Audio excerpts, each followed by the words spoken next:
Hello and welcome. You're watching 6 Stories at 6 with me, Tanisha Avasthi. On today's edition, we will get you the stories that set the agenda, from national headlines to international newsmakers. Starting from the top, India has said no for Pakistan's name on the Indian team's jerseys, snubbing the Pakistan yet again. On story number 2, a 26-year-old Indian student who went to the United States with big dreams was shot dead. His family joins us live this evening. We'll also tell you why the Saif Ali Khan stabbing theory just does not add up and the glaring inconsistencies that have come to the fore. The fourth story that we will focus on is from Chattisgarh, where 14 Maoists have been killed in an encounter at Odisha-Chattisgarh border. And with that, we'll also tell you how the fight for justice for Abhays is gaining momentum. And finally, we'll tell you why Donald Trump's second term is epic with the kind of executive orders that he has passed. The first story that we're tracking is about the fight between the BCCI and the PCB. Now, the Board of Control for Cricket in India has categorically denied to print the name Pakistan on Team India's jersey for the upcoming ICC Champions Trophy. The tournament will be held in Pakistan and Dubai, with all India's matches being played in Dubai. However, Pakistan is official host nation of the event. PCB is now crying foul, saying that by accusing BCCI of bringing politics into cricket. Now, what is it all about? If you see the picture that is on your screen, usually the host nation's name is printed on the jersey of every player that is included in the match. However, this time, when Pakistan is hosting the Champions Trophy, the Pakistan's name will not be printed on Indian jersey. BCCI has made that very clear and categoric to Pakistan. On that, we are also being joined by Madan Lal, who is a former cricketer. Madan Lal, thank you very much for speaking with Republic. You have played many matches. In fact, do you ever recall the time when the host nation's name was not printed on the jersey? BCCI this time has categorically said that Pakistan's name will not be put on the jersey. India is very clear that a nation that pushes terror into our territory, we will not be endorsing them and we will not get their names printed on Indian jerseys. Well, this is a BCCI decision, and like you said, terrorism. If you connect that with the sports, then the name should not be printed. Let's be honest. But as a cricketer, I would like to say that the name should not be should be printed, because it's a hosting nation in Pakistan. But if they keep on trying the terrorism in our country, then BCCI has to take a very strong action and show the world that we are against the terrorism. So this is a BCCI decision. If they strongly believe that, then I think they are right. But sometimes I think this harsh decision doesn't go in your favor, Right. What I also want to know from you is that the BCCI has given a statement. It has made its stand very clear. The PCB, in fact, is crying foul, saying that you cannot include cricket and politics. However, they are forgetting times when they have included politics, they have included terrorism in many of their sports as well. What would you say on that? See, look at Pakistan-India relationship from the 1947 till now. The relationship has never been good, It's always, something keep on occurring it, So, the main thing is the Pakistan doesn't understand that terrorism and the sport doesn't go together, and the politics. And politics, India-Pakistan politics is going to be there, because India wants to play cricket with Pakistan, but you need a peace, You need a thing which is the atmosphere should be very good, that's the only way you can play cricket. But if you keep on doing these sort of things, and then BCCI is right. They have every right to say anything, Right. But definitely Pakistan will cry. Right, Madan Lal, on that note, thank you very much for speaking with Republic. India is very clear. For us, it's always nation first. Moving on, A 26-year-old student from Hyderabad was shot dead by unidentified miscreants at Washington Avenue in the United States on Sunday. According to the prelim information received by the family, Teja suffered fatal bullet injuries and died on spot. Details about the circumstances surrounding the shooting have not yet been revealed. Now, the police says that the matter is under investigation, but the family is seeking answers and demanding justice for their son. In fact, the family is joining us live on the broadcast. Teja's parents join us live on the broadcast today. Sir, thank you very much for speaking with Republic. First of all, an extremely unfortunate news. Republic is standing in solidarity with you. What I want to know from you is that when and how did you receive the news of your son's death?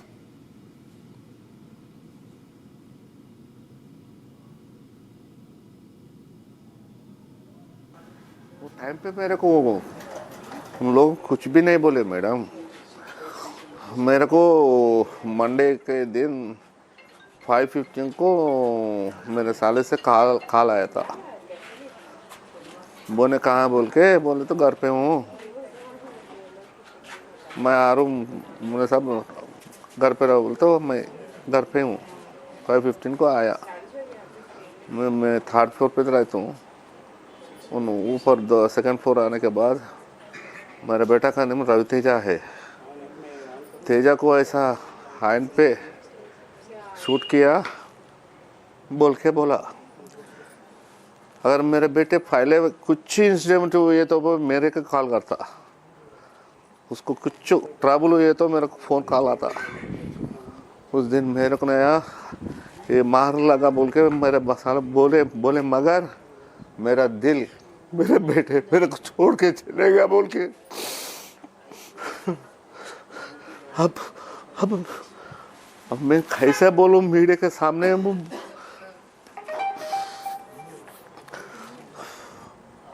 कितना सपना था उसके ऊपर मेरा पूरा छोड़ के मेरे को चले गया।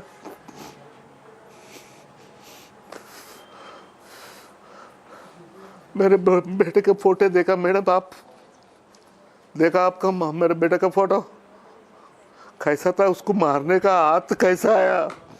मैं 25 साल एक ऐसा टप्पड़ भी नहीं मारा उसको ऐसा पाला। Right. Extremely unfortunate, sir, that you have lost your 26-year-old son. The details have still not been revealed. Sir, मैं आपसे ये भी जानना चाहूँगी, क्या आपके गवर्नमेंट से इस बारे में बातचीत हो रही है? क्या गवर्नमेंट ने आपको इस केस पे कुछ अश्योरेंसेस दिए हैं? क्योंकि जहाँ तक हम जानते हैं कि कल एक स्टेटमेंट आया था जहाँ पे बोला गया था कि the government is in touch with you, the agencies are in touch with you to help you in times of need. मैं आपसे जानना चाहूँगी कि आपकी क्या बातचीत हुई है उस मामले में? ये बंडी संजय सर फ़ोन करे इंडियन एम्बेसी से यूएस एम्बेसी की मेल किया करते। उधर ताना वाला मेरा बेटी भी उधर ही रहता मैडम। मेरे बेटी माँ वहाँ रहता, मेरे साला के बेटा वहाँ रहता, मेरे भाई का बेटा वहीं रहता।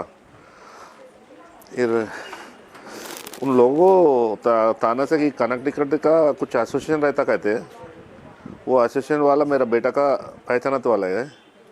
उन लोग कुछ कर रहा जल्दी होना बोल के। ये स्टेशन पे रात पे वो टोटल कंप्लीट नहीं हुआ कहते। आज रात है ना, कल सुबह 9:30 10 को 2 आदमी की दिखा सकते कहते बॉडी को। उसके बाद क्या करते पोस्टमार्टम के लिए लेके जाते कहते हैं। पोस्टमार्टम होने के बाद 30 मेंबर्स को दिखा तुम बोल के वो बोला कहते। उसके बाद वो अमेरिका एम्बेसी को हैंड ओवर करते कहते। वो फ्लाइट कब मिलता खाया कि उन लोग बोल रहा फ्राइडे तक आता बोल के। फ्राइडे तक मेरा हालत देखो तो फ्राइडे देखो ज़्यादा टाइम ले रहा। ऐसी ट्यूसडे, वेडनेसडे, फ्राइडे, सैटरडे और 5-4 दिन ऐसे ही रहना बोले तो बहुत दर्द हो रहा मेरा दिल का बहुत दर्द हो रहा उसको। Thank you. Right, sir. Thank you very much for speaking with Republic. Words fail to accommodate what you must be going through right now. However, Republic stands with you, and we hope that justice will be assured to your family and to you and to your son as well. Thank you very much for speaking with Republic. And with that, we move on to the other stories that we're tracking in this broadcast with visuals that just came a few moments back, which showed Saif Ali Khan reaching his home in Bandra just a few minutes back after being discharged from Leelavati Hospital. The actor walked inside his building after exiting his vehicle amid heavy police security. Visuals of Saif's return were shared widely, which shows the actor ditching his wheelchair and walking back home. Now let's take a close look at the visuals that came. The first close-up of the actor shows the bandage on his left hand as he walks towards his residence and waves to the media. Now in another close-up of the visuals that came in, there is a bandage that is seen on his right ear and neck. Now the latest theory that is floating just does not add up in the case. Let's take a look at the pictures on your screen. The first visual is that of the CCTV that captured the accused at the 6th floor, but what the person looks like on the CCTV is completely different from what the police has arrested. Now the police claims that the person that is seen in the CCTV has been arrested. He is the main accused, and that he is a Bangladeshi who entered India illegally in 2024. On that note, I'm being joined by Sandeep D. He is the lawyer of the accused who has been arrested in the case. Thank you very much, Sandeep, for speaking with Republic. Now, you claim that you have evidence that the suspect that has been arrested by the Mumbai police is not the one who has attacked Saif and who is being seen in the CCTV. Please share details about the evidence that you claim that you have. Police, first of all, they have arrested the 3 accused. Meanwhile, first they have accused which has been arrested. That was not similar to that footage. Secondly, they have arrested other 2 accused which have not been shown. Now, it has been a somewhat familiar faces regarding that accused only just because he has made a scapegoat in this matter. They do not have any concrete and prima facie evidence against the accused to show in the court during the first remand, which is clearly established that the fishy investigation has been done and it has been taken to the Bangladeshi angle. If the securities are not there in the Saif house, Karina was there, then also she had not come with the Saif to the hospital, and the security person, neither the neighbors and any person has not accompanied the Saif. That is also a big question, and no one has seen the accused, neither any eyewitness is there regarding which can prove that having a concrete evidence that this is the accused who has entered the Saif Ali house and who has done the act. There is no motive, there is no intention has been shown. Might be some family members has been involved in the attacking the Saif or other angles are there. But the Bangladeshi, just because this accused having a familiar face which has been shown, Right. it is a clear cut show that only just because he is a Bangladeshi, now the angle has been turned to the Bangladeshi. Right, Sandeep. But there is not. Yes. Right. That's under investigation, of course, and all eyes will be on that case because remember what we're talking about here, viewers, is the mystery, the inconsistencies and the discrepancies in statement that makes the stabbing mystery still unsolved. With that, we move on to the other stories that we are tracking now. In a major security operation in Chattisgarh, 14 Maoists were gunned down in a dense forest area along the Odisha border. This operation is a part of a broader strategy aimed at eradicating Maoism from India by March 2026, as said earlier by the Home Minister as well. Now, wanted Maoist leader who was carrying a reward of rupees 1 crore was also gunned down in the operation. Here's a report on that. किसी भी प्रकार से न मानवता के लिए हितकारक है, न देश की आंतरिक सुरक्षा के अनुकूल। नरेंद्र मोदी जी ने तय किया है कि इस नक्सलवाद को और नक्सलवाद के विचार को, दोनों को मूल समेत हम इस देश से उखाड़ कर फेंक देंगे और शांति को प्रस्तावित करेंगे। Will wipe out Maoism by March 2026. These were Amit Shah's words as the Union Home Minister pledged to wipe out Maoism from the country. As crackdown on Red Terror continues, 14 Maoists were killed in an operation by the DRG, CRPF, Cobra and Odisha SOG personnel. 5 kilometers away from Odisha border in Nopada district, near Gariyaband on the Chattisgarh Odisha border. Maoists were gunned down in wee hours today. Among the large quantities of weapons and explosives recovered included automatic rifles. Among the deceased is Chalapathy, a key Maoist leader, and Srikakulam Korap division in charge with a 1 crore bounty. In 2024, 217 Maoists were eliminated in 121 encounters in Bastar. In 2025, 28 Maoists were eliminated in Maoist hotbed in Chattisgarh. In last 5 years, 57 top Maoist leaders have been eliminated.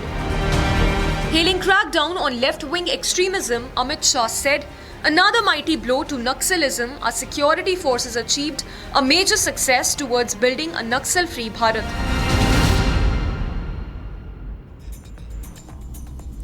Ladies and gentlemen, Abhaya is still awaiting justice. Now, in a ray of hope, the Calcutta court today granted permission to the West Bengal government to file an appeal against the Shalda court verdict that sentenced Sanjay Roy to life imprisonment till death in the Archikar doctors' rape and murder case. Here's a quick report on that.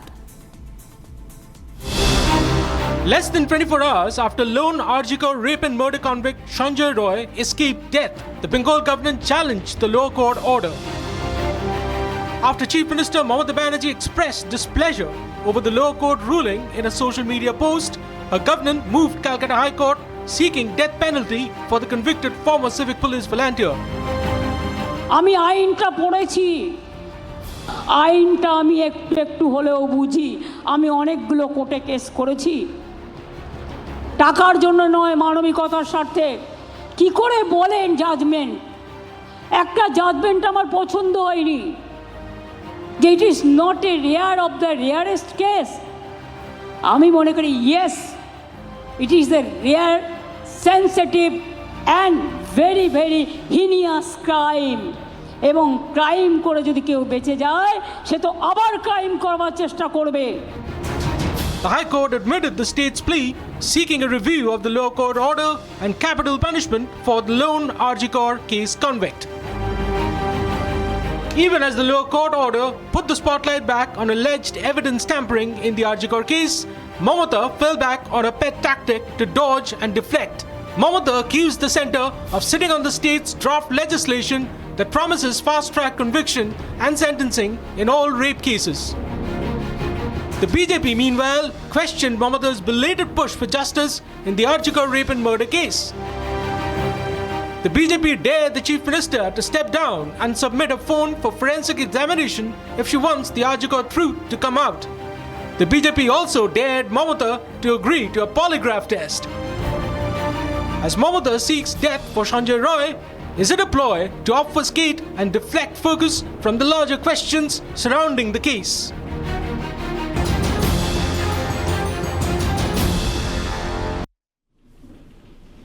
Joining us on the broadcast is Rajdeep Halder. He is Abhays Lawyer. Thank you very much, Rajdeep, for speaking with Republic.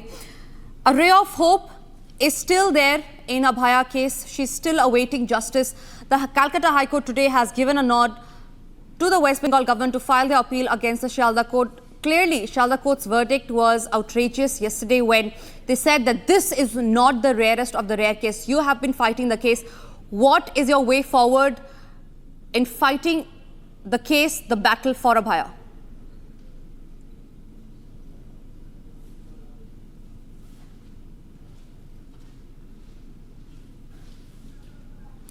Rajdeep, I believe you have to unmute yourself. Am I? Yes, am you're I audible now. Yeah. Audible? Yes. In this case, yesterday the copy of judgment has been given to the accused as well as to the counsels of de facto and the prosecution as well. So in the judgment, in point number 14, right? The court has hello. Am I? Yes, Rajdeep, please go on. Yes, you're audible.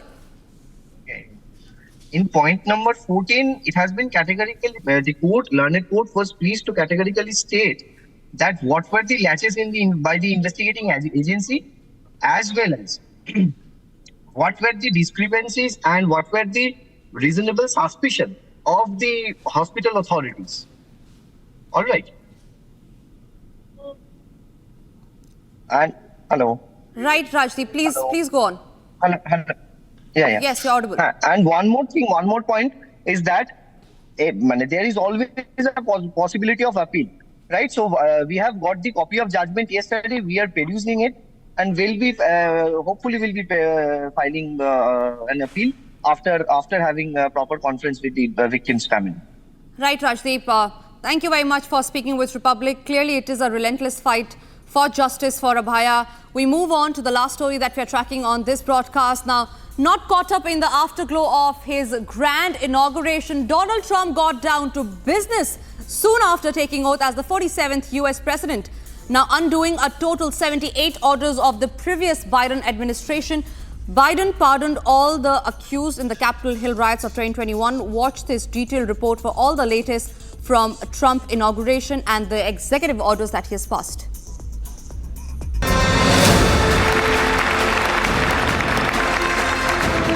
Wasting little time after being administered the oath of office, President Donald Trump got down to business.